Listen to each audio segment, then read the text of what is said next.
There are several pieces of equipment and safety items you'll need to know in order to enamel. You will need Amacoat, gum solution, sifters, paintbrushes, trivets, a firing fork, a firing rack, an enameling kiln, and good ventilation. Our personal protective equipment, or PPE, will be an N95 mask, safety glasses, and fire retardant gloves. You will also need different colors of enamel. Those will most likely be on a cart in the classroom or on the tables organized by type. It will be very important to keep the opaque and transparent enamels separate so it's easier to create. It's also important to wait by the kiln when you're enameling so you don't accidentally melt your whole project. Here you can see I have a couple of the other items that I'm going to need for the enameling. I actually got myself a tweezers. Most of these things that you see here are going to be on a cart, most likely. That'll be somewhere in the classroom area, just so that it's easier for you to actually put the enamel on your piece before you take it back by the kiln area. So I actually have a tweezers. I brought my gum solution brushes and the Amacoat brushes. Please note that these do look different. The Amacoat brushes are fat and flat, and the gum solution brushes are round and they're much smaller. What I'm going to do is I'm going to pick up my piece that is on the firing rack, and I can see there's a little bit of sandpaper dust, so I'm just going to blow that away just to make sure that it's clean and I can actually work with what I want to. I forgot to open the Amacoat, so I'm actually going to go and do that. And I can see that somebody opened this before, but they didn't totally open it. So I'm actually going to peel all of this off. You probably won't have to do that part. Let me just, there's no garbage there, so I'll just set this here for later. Okay, so I'm just going to take my brush and I'm going to get some of the Amacoat on here. And what I want you to see is it's kind of like glaze if you've taken the ceramics class. So again, I'm just going to pick this part up, and I'm going to put my Amacoat on one side. And I actually picked the side that I didn't sand quite as well, because then I'll have to sand that later. We actually have to put Amacoat, we actually need to put enamel on both sides of the piece in order for the enamel to coat it evenly and dry evenly. We actually have to put enamel on both sides. So here I put the Amacoat just on one side of mine, and you can see, you can't even see any of the copper. It's like that thick. I'm actually gonna flip it over onto my drying rack. And the reason that I did that is that I'm going to actually put gum solution on this side and coat it with enamel. I can actually do that. Now, one of the things I want to talk about is I was just sanding over here. I don't want to use this area for my enameling. What I'm going to do is I'm actually going to put a piece of paper on the table over the top of that, because I don't want to get any of the sand dust in there. And I also want to conserve the enamels as much as possible, because the enamels are really expensive. And so what we're going to do is I'm going to fold this paper in half. The reason that I'm folding it in half is so that I can actually, again, conserve. Eventually I'm going to put whatever enamel is left back into this container. I don't have very much red left in here. I just decided that I was going to use red for this, and you'll see why in a little bit. But I'm going to put my firing rack back on top of that folded piece of paper, and then I'm going to use a sifter. So this is just a little sifter. What I'm going to do is make sure that, again, I'm not on. And I'm going to take another piece of paper, because I don't want to have any of that sandpaper dust getting onto and contaminating my enamels. So I'm going to take the gum solution. This gum solution right now is actually in just a scooper. The gum solution is probably going to be in a little Tupperware container for you, but I couldn't find the ones in the move, so this is what we're using right now. And then one other thing I would recommend is, you can see my fingers actually have some Amacoat on them. I'm gonna go wash those before I start this next part. So you might be wondering why I washed my fingers. What you need to realize is that if you get Amacoat on the side where you're trying to put the enamel will not stick. So it's really important that you keep the Amacoat only on one side and only the very first time that you fire. Again, I'm trying to keep the side where I'm putting enamel totally free of Amacoat, so I washed my fingers so that it didn't contaminate my surface area. Now what I'm gonna do is I'm going to take one of the gum solution brushes. Remember, the gum solution brushes are round and smaller. And I'm gonna put some gum solution on that brush. Then I'm gonna actually brush the surface of my metal. And then I'm gonna take my selected color. I happened to choose red, but there's several other colors that you guys can choose from. I do not have every single color under the sun, but we have many, many colors that you can use, and they will make you happy, I am sure.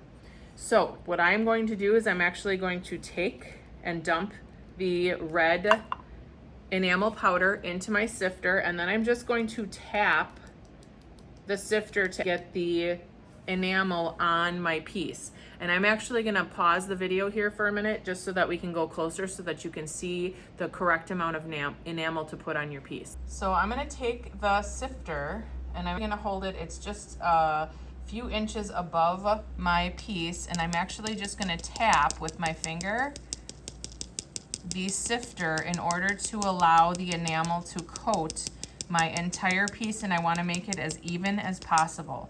So there, I think I have enough enamel. It seems kind of like some of the edges might not have gotten enough, and so I'm just going to hit the sifter just a little bit more to make sure that the edges get enough enamel on them. If you do not coat the enamel evenly enough, the edges of your piece burn, and so it's really important to get an even coat all the way up to the edges on your piece. Remember, I had talked about conserving enamel. So what I want to do is I'm going to put the enamel I was using back into the red container, and then I'm going to take my piece of paper that I had folded in half. I'm going to actually make all of the enamel go in one spot, and then I'm going to dump that back into the container. This is the way that we should be working. We should not have more than one color out at a time because, again, these enamels are expensive, and we want to make sure that we're conserving as much of the enamel powder as possible. All right, so now I'm ready to actually take my red coated piece of copper over to the kiln. So I'm just going to demonstrate doing that. So I have my piece here, and I'm being very, very gentle in order to carry that over. The next time I do this, when I have a trivet with me, is going to be even more difficult.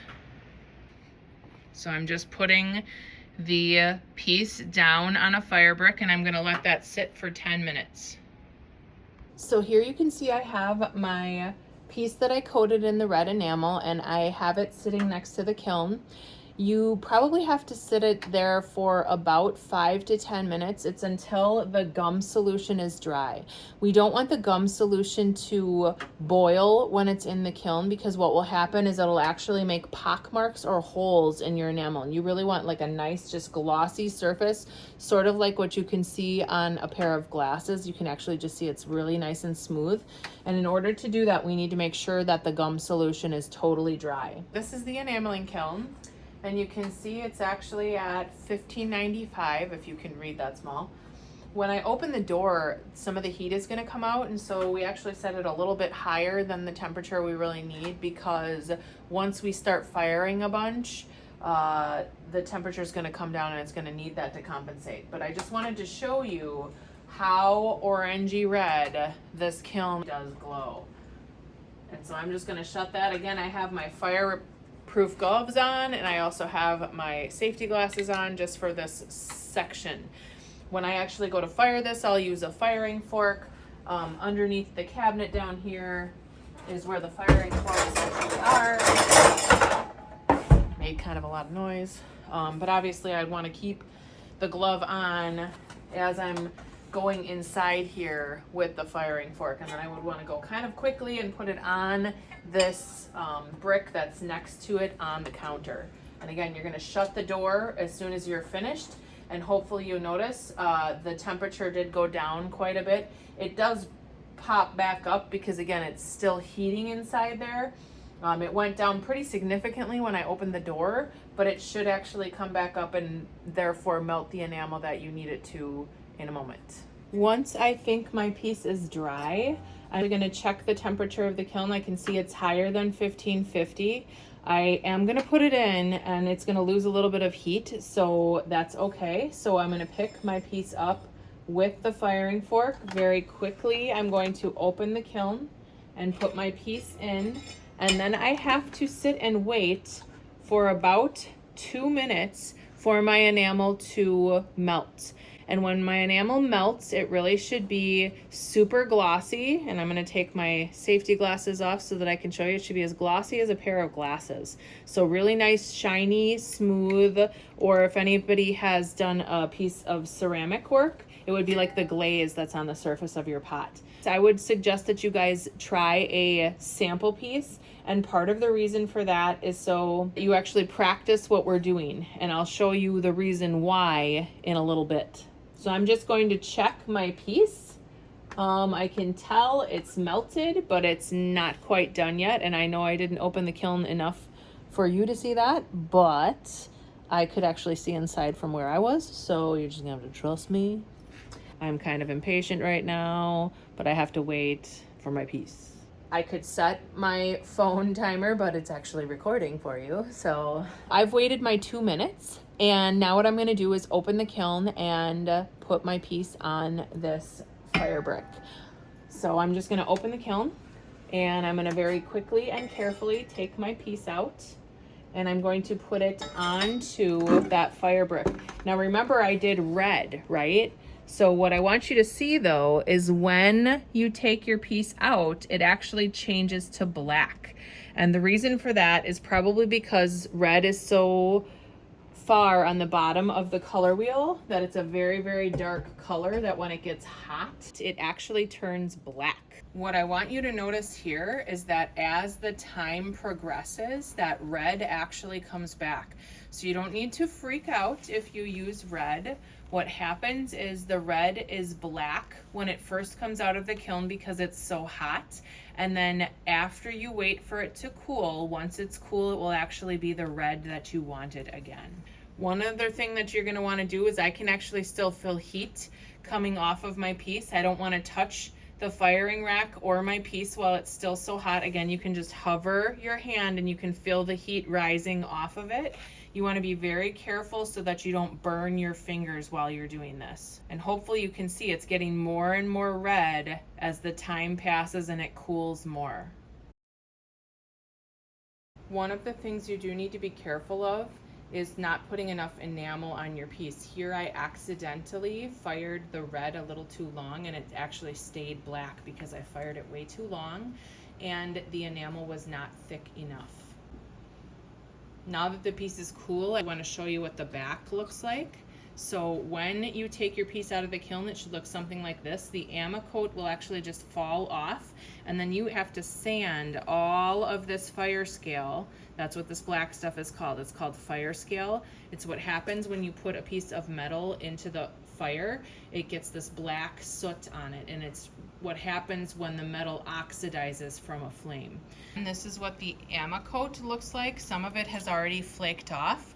When you do a really good job, there's not nearly as much fire scale to sand off your piece, but you do have to sand this by hand because remember, vibrations from the Dremel tool will actually crack your enamel. I'm going to have to sand the entire back side of this piece before I can put my regular surface enamel on. The enamel that is on the back here is called counter enamel, and the enamel that's on the surface is just a surface enamel. So what I'm going to do is I'm just going to continue to sand this until it's ready to do the enamel, and I'm going to skip that part. I'll just show you the trivet. The second time that I'm going to put enamel on my piece, remember there's enamel on this bottom side that I just showed you. And what I'm going to do, and again, I didn't want to touch it with the Amacoat portion of this tweezers. You can see where there's Amacoat on there. I'm just pointing, there was enamel on the bottom. What I'm going to do is I'm going to take my gum solution brush. I'm gonna coat my surface again. And again, the reason I'm putting it on a trivet on my firing rack is I don't wanna get that enamel, that gorgeous enamel. Here's an example. That gorgeous enamel that's on the bottom, I do not wanna get that all marred up on the firing rack surface, so I'm gonna put it on a trivet so it only touches the very edge. It may make that edge a little bit funky, but we can always go and file that and make that go away. So I'm just going to put my gum solution brush down. I'm going to grab my sifter, and I need to get my other color that I was going to use here. This time I'm going to use blue. So I'm gonna pour a little bit of the opaque blue in there. And then again, I'm just going to sift this over the top. And remember, I have my piece of paper underneath. So again, I'm just tapping the sifter with my finger in order to get an even coat of enamel all the way around my piece. Now what I'm gonna need to do again is I'm gonna need to take it over to the kiln to dry, just like I did before. And then I will show you the firing part of that. Remember, we are trying to conserve enamel. So again, I'm gonna open my blue container, and then I'm going to take that piece of paper that I had folded in half, and I'm just going to dump, and it's hard for you to see because of where I am. So here I'm just dumping the rest of that blue powder, and I'm just taking my fingers and just kind of gently tapping the paper. And I'm going to then conserve the enamels by putting the lid back on. Here you can see I have my piece with the trivet on the firing rack, and I had to be really, really careful to bring this over so that I didn't spill any of the enamel off of my piece. You have to go very slow when you do that, and then you are actually going to put on your enameling PPE. Again, that's personal protective equipment. All right, so the next step that I'm gonna do is I'm going to fire my surface enamel. So again, you'll see it on the firing rack. It's also on a trivet, and I have to be very careful when I'm transferring this into the kiln. And part of the reason for that is that I could bump this and then tip all of my enamel off. You can also do that when you're doing the counter enamel, but it's more likely to happen when you have the trivet on here, and it's because the trivet itself is not actually connected to the firing rack, so you have to be very careful. If you feel like you might drop it, you can ask a friend, or you could ask me if I'm around and I'll put it in the kiln for you. So I'm just gonna open the kiln, and I'm gonna very quickly and carefully put my piece that's on the trivet inside the kiln. I'm gonna shut the door carefully and quickly. And then I'm going to wait again the 2 minutes. I don't know if you can see this, but the kiln temperature does drop when I open the surface of the door. So it's really important that you wait at least 2 minutes. When you check what you're looking for, when you're looking for that smooth, glossy surface, when you're checking the kiln, it actually loses temperature. So it's best to try to wait the entire 2 minutes before you go and check. It does depend on how large your piece is. If the piece has a lot of piercings, it's very delicate, and there's not a lot of surface area for the enamel to melt on, it's gonna melt much faster. So for some of you with your pierced piece, it might only take 1 minute. So you do have to check, but you also need to understand that every time you're opening the door, you're losing heat. So the enamel only melts at 1550 degrees. So now I have to sit and wait until it gets to the 1550, because right now, even though it's in the kiln, it's not actually melting at all. I can't really start my timer of the 1 minute or 2 minutes or however long I think I might want to wait for my piece. And again, I'm saying however long I want to wait, again, due to how large or small the piece is. The smaller the piece, or the less surface area with all the piercings that we're doing, you might want to only do 1 minute and then check it. But you really do want to wait until the kiln is at least at 1550, which it is right now. And now I can start my 1 minute timer to check whether or not the enamel melted. So here the time is up, and what I'm going to do is I'm going to go into the kiln, and I'm very carefully going to take that firing rack and the trivet out of the kiln, and I'm going to shut the door so that the heat retains for the next person. And here you can see, I'm going to try to bring this a little bit closer so that you guys can see what's going on here. The blue that was on that surface, it looks like maybe that was actually a transparent blue. It said opaque, but now I'm questioning it. As it's cooling, it's actually getting more and more blue. Hopefully you guys are seeing that. And again, what happens is as the pieces cool, the colors change a little bit. So this was actually kind of like it was more of a royal blue. So hopefully that will actually look like what it was supposed to, depending on whether or not I did a very good job sifting evenly. Before you can move your piece back to your table, you kind of have to see, and I'm just hovering my hand over here because I can actually feel that there's still some heat coming off of that piece. And notice I'm not touching the metal either. If I touch the metal or the firing rack with my hands at this point, I'd get a really bad burn. So I'm just trying to see if there's heat over the top by putting my hand over the top of it. I can tell that there still is, so I should wait a little bit longer. Generally speaking, you want to wait about 5 minutes until the piece is cool enough to take back to your seat to do whatever part of the process is next. Here you can see how many different tools and materials I have out. I actually have to clean up all of these materials before I'm going to go to my next class. So that's what I'm going to do right now. Remember, you're actually going to have to wash any of the brushes that you use. So again, I have to go and wash my brushes, which I'm going to do right now.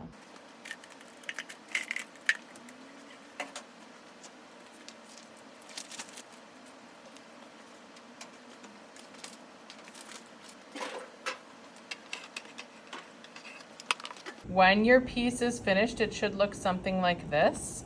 What I do want to show you is you can flip it over. It has enamel on both sides, the counter enamel and the regular enamel, all of them do. And this one in the middle, that is the Bulls logo, actually is a finished piece. You can see it's actually a necklace. And then again, I'm going to just flip this one over so that you can see, again, it's got counter enamel and surface enamel on both sides. This one happens to be a little bit different colors. This person chose to do 2 different colors. That person wanted it the same on both sides. So you're going to get some options when you're actually doing the enamel on your piece.